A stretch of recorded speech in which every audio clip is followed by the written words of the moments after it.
Muito bem. Então, nós vimos aqui a história do leão e do ratinho. O que seria então uma fábula, professora? As fábulas, elas são narrativas curtas e alegóricas e que nela nós encontramos personagens que são animais. Normalmente elas sempre iniciam assim, o título, o leão e o ratinho, a raposa e o coelho.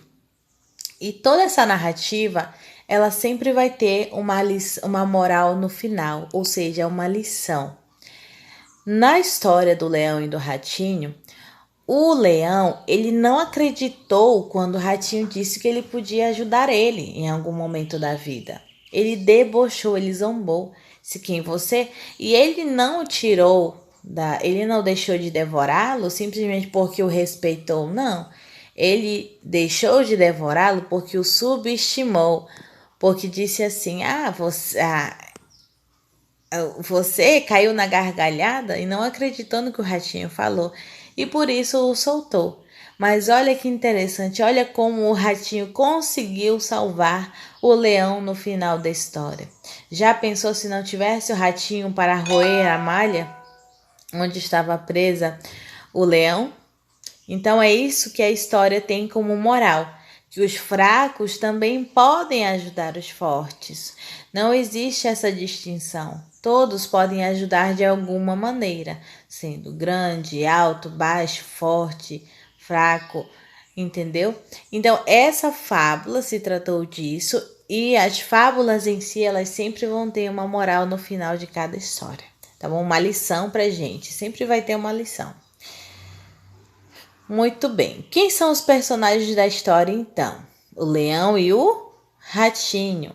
Aparentemente, quem é o personagem mais forte? O leão. Olha o tamanho do leão. Sabe por que ele usa o autor dessa história, o autor desta fábula? Que é... Deixa eu ver o nome dele aqui. Guilherme Figueiredo é o autor desta fábula. Então, o que ele quis dizer com devorá-lo? Devorá-lo é uma maneira muito agressiva de falar que vai comer. E normalmente os animais, o leão, principalmente no caso dele, porque ele era grande e forte, né?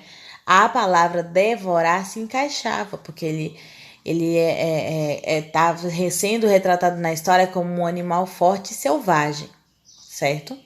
Muito bem, então por isso o autor utilizou a palavra devorar e não comer. O leão soltou o ratinho porque teve respeito por ele? Não soltou ele porque teve respeito, mas sim porque o subestimou. Não acreditou que realmente um dia o ratinho pudesse vir a salvá-lo. E aí eu quero saber de vocês, se vocês já conheciam essa fábula, o que vocês acharam dela. Além dessa fábula, nós vamos trabalhar várias outras muito interessantes. Nós já até trabalhamos uma delas no bimestre passado. Será que vocês lembram? Da tartaruga e da lebre? Então, voltem lá para o bimestre, nas últimas páginas do livro nós trabalhamos ainda uma fábula. Muito bem. Na questão 2, o que nós vamos fazer? Nós vamos pintar de azul as palavras circuladas que representem o ratinho de azul, e de vermelho as palavras que se referem ao leão. Então, muito bem, essas palavras que estão circuladas. Quais são as palavras que se referem ao ratinho e quais são as palavras que se referem ao leão? Coloque L, e na próxima questão nós temos o seguinte: coloque L nas características do leão e R nas características do ratinho. Quem foi pretensioso? Quem foi generoso? Quem foi leal e quem foi forte? Para vocês, quem tinha essas características? Será que era o leão? Ou será que era o ratinho, né? Então, vocês vão colocar a inicial do nome de cada animal na característica que cada um possuía. E no final, nós temos o nosso Fique Sabendo. O que é o Fique Sabendo? São informações, por exemplo, como nós falamos aqui da fábula no início.